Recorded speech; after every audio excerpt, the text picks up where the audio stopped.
Guys, तो कैसे हैं आप लोग। देखिए आज हम लोग कैलकुलस स्टार्ट करने वाले हैं। कैलकुलस में भी इंटीग्रेशन को, ठीक है। क्या कैलकुलस, कलम कैलकुलस। आज हम इसकी बेसिक अंडरस्टैंडिंग समझेंगे।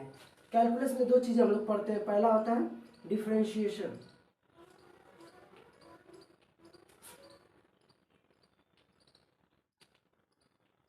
और दूसरा होता है इंटीग्रेशन।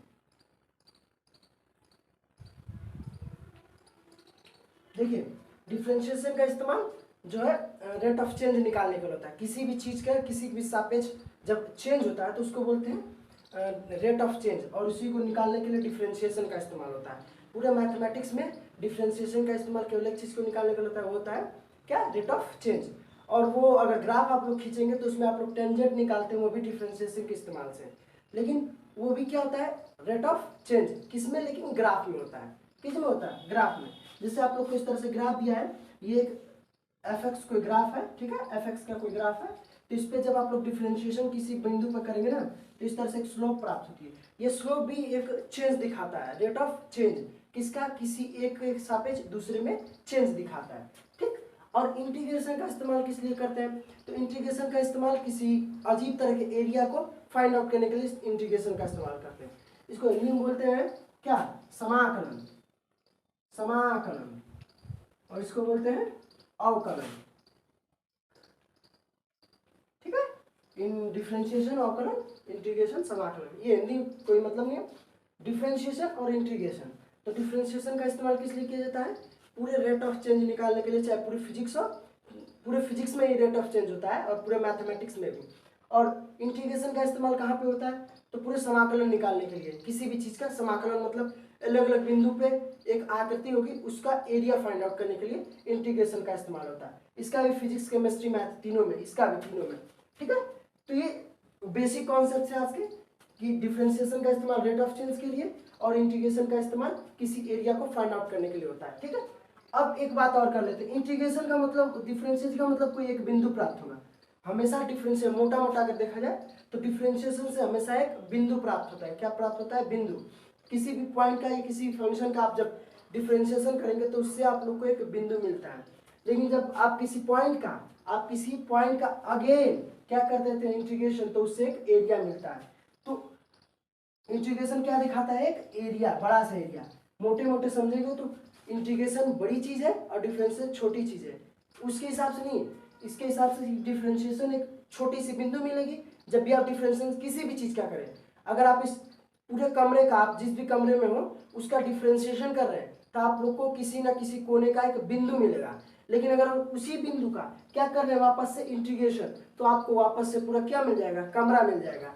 तो ये दोनों एक दूसरे के उल्टे होते हैं। उल्टे का मतलब आप लोग किसी फंक्शन का डिफरेंशिएशन किए तो बिंदु मिलेगा, और उसी बिंदु का वापस से क्या कर दीजिए, इंटीग्रेशन, तो वापस से वो क्या मिल जाएगा, जो एरिया था वही। जैसे आप लोग अपने कमरे का अगर डिफरेंशिएशन करें तो एक बिंदु मिलेगा, और यदि इंटीग्रेशन उसी बिंदु का इंटीग्रेशन कर दे तो पूरा कमरा मिल जाएगा, ठीक है। ये पूरे बेसिक है, मोटी मोटी बात है कि बिंदु देता है और ये पूरा एक एरिया देता है। आप लोग अपने कमरे वाला याद रखिएगा, इंटीग्रेशन हमेशा एक बिंदु, और सॉरी डिफरेंशिएशन हमेशा एक बिंदु, और इंटीग्रेशन हमेशा एक एरिया देता है, ठीक। अब हम लोग पढ़ने वाले इंटीग्रेशन को, जो कि हमें एरिया देगा। यानी हम किसी दिए हुए बिंदु पर इंटीग्रेशन लगाएंगे तो वो हमें क्या देगा, एक एरिया देगा, ठीक है। तो हम लोग इंटीग्रेशन को डिस्कस करेंगे, डिफरेंशिएशन को इंटीग्रेशन के बाद डिस्कस करेंगे। डिफरेंशिएशन इसलिए मैं डिस्कस नहीं कर रहा हूँ क्योंकि वो आसान है, क्या है, थोड़ा आसान है। लेकिन आप लोग को जब इंटीग्रेशन आएगा ना तो समाकलन थोड़ा कठिन है। कठिन कैसे है, तो आप लोग को पता नहीं चलेगा ना कि समाकलन करना कैसे है, किस जगह पे कौन सा सूत्र लगाना, आप लोग को ये सोचने में बहुत टाइम लग जाएगा, ठीक है। तो इंटीग्रेशन का इस्तेमाल करेंगे। तो ये कोई फंक्शन दिया होगा अगर आप लोग को इस तरह से, ठीक, आप लोग इसका एक डिफरेंशिएशन निकालेंगे तो पॉइंट मिलेगा, हमने पहले बताया। अब इसी का इंटीग्रेशन करेंगे ना, तो कोई यहाँ से मान लीजिए कोई एरिया हम बाउंड कर लेते हैं, पहले से एरिया बाउंड कर लेते हैं, तो हमें इस बिंदु का अगर इंटीग्रेशन निकाल दे, क्या निकाल दे, इंटीग्रेशन, ये चिन्ह होता है इंटीग्रेशन का, ठीक है। इंटीग्रेशन का मतलब समाकलन, एक जगह ला के रखना। तो अगर इस बिंदु का हम इंटीग्रेशन कर दे तो ये पूरा का पूरा एरिया मिल जाएगा हमें, ठीक है। क्या मिल जाएगा, एरिया। तो ये ग्राफिकल रिप्रेजेंटेशन है। तो ग्राफ को छोड़िए, आप लोग अब सवाल पे ध्यान दीजिएगा, ठीक। आज हम लोग बस एक बेसिक कॉन्सेप्ट पढ़ेंगे, इंटीग्रेशन का एक सूत्र पढ़ेंगे। कौन सा, integration of x to the power n dx के फॉर्म का, इसका फॉर्मूला होता है x to the power n+1 upon n+1। आप लोग इतना तो पढ़े होंगे, ठीक है। यहाँ पे एक चीज लिखती है n is not equal to 1 कि -1, तो -1। ऐसा क्यों? n is not equal to -1। देखिए ऐसा क्यों हो सकता है, integration of x to the power अगर -1 कर देते हैं, dx कर देते हैं, तो इसकी वैल्यू क्या हो जाएगी, इंटीग्रेशन ऑफ 1/x dx। और आप लोग पढ़े होंगे, हमने अभी बताया कि इंटीग्रेशन और डिफरेंशिएशन उल्टे होते हैं। तो 1/x जो है log x का अगर आप लोग डिफरेंशिएशन निकालते हैं, d dx ऑफ निकालते हैं, तो क्या निकलता है 1/x 1/x। तो 1/x का क्या कर देंगे अगर इंटीग्रेशन, तो क्या मिल जाएगा log x। इसी वजह से लिखता है कि x is not equal to -1, क्योंकि अगर x is n is not equal to -1, यदि n इज इक्वल टू -1 हो गया तो इसकी वैल्यू हो जाएगी 1/x, जिसका मतलब है इसकी वैल्यू कितनी हो जाएगी log x। तब ये वैल्यू नहीं फाइंड आउट होगी, तब ये वैल्यू फाइंड आउट नहीं होगी। तो हमेशा देखिएगा n is not equal to -1, यहाँ पे n कुछ भी हो, नेगेटिव हो पॉजिटिव हो, बस एक चीज वैल्यू लेनी चाहिए -1। अगर -1 है तो आप इस फॉर्मूले का इस्तेमाल नहीं करेंगे। क्या नहीं करेंगे, आप इस फॉर्मूले का इस्तेमाल नहीं करेंगे।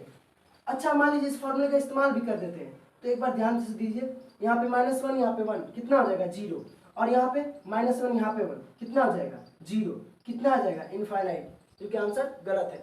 इसका इंटीग्रेशन अगर -1 होगा तो इनफाइनाइट नहीं होता है, log x होता है, ठीक है। तो जब भी x n is equal to -1 होगा, आप इस फॉर्मूले का इस्तेमाल नहीं करेंगे, करेंगे भी तो आप लोग को पता चल जाए कि गलत है, ठीक है। और उसका वैल्यू क्या होता है log x होता है, जब भी n इज इक्वल टू -1 होगा, ठीक। अब इस फॉर्मूले का इस्तेमाल करके कुछ सवाल लगाते हैं, देखिए कैसे। आप लोग के सामने ऐसा सवाल दिया होगा, ठीक है, कुछ दिया होगा, जैसे इंटीग्रेशन निकालना होगा x to the power 5 dx का, x to the power 5 dx का। तो यहाँ पे n इज इक्वल टू कितना है 5, एकदम आसान से n इज इक्वल टू 5। आप लोग इस फॉर्मूले का इस्तेमाल कर सकते हैं। x को रहने दीजिए इसी तरह से। अब इसमें एक में कितना जोड़ना है, बस एक जोड़ दीजिए 5 + 1, और जो यहाँ पे घात होती है उसी को बटा में लिखते हैं 5 + 1 x टू द पावर 6/6। अब प्लस में हमेशा लगाते हैं c क्यों लगाते हैं, c एक कांस्टेंट वैल्यू होती है। एक गड़बड़ी होता है ना कि आप लोग जब डिफरेंशिएशन करते हैं ना, तो जो भी कांस्टेंट होता है उसका डिफरेंशिएशन हमेशा 0 होता है, आप लोग देखे होंगे। तो उसी कांस्टेंट को फाइंड आउट करने के लिए हम लोग यहाँ पे c लगाते हैं, इसकी वैल्यू हमें नहीं पता होती है। इंटीग्रेशन की सबसे बड़ा दोष यही है कि हमें c जो है, जो कांस्टेंट वैल्यू जिसका हमने डिफरेंशिएशन किया था, ठीक है, मान लीजिए कोई constant value d dx of 5 है, तो इसका कितना होता है 0 हो जाएगा।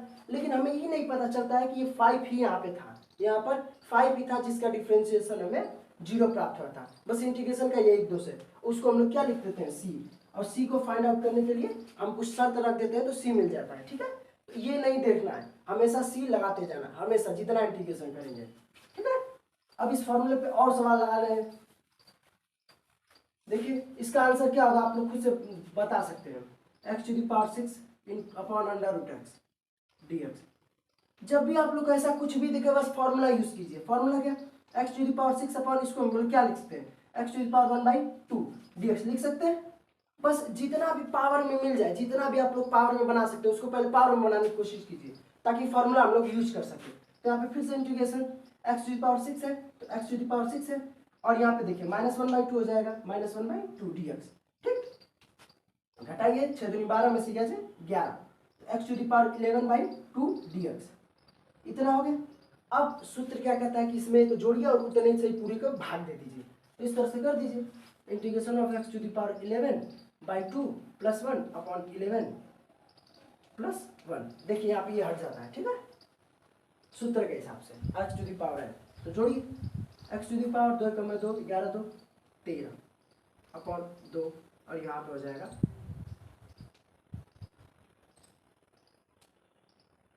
ये होगा आंसर, ठीक है। अब मैं आप लोग को एक सवाल दे रहा हूं, आप लोग कमेंट बॉक्स में जरूर से बताइएगा।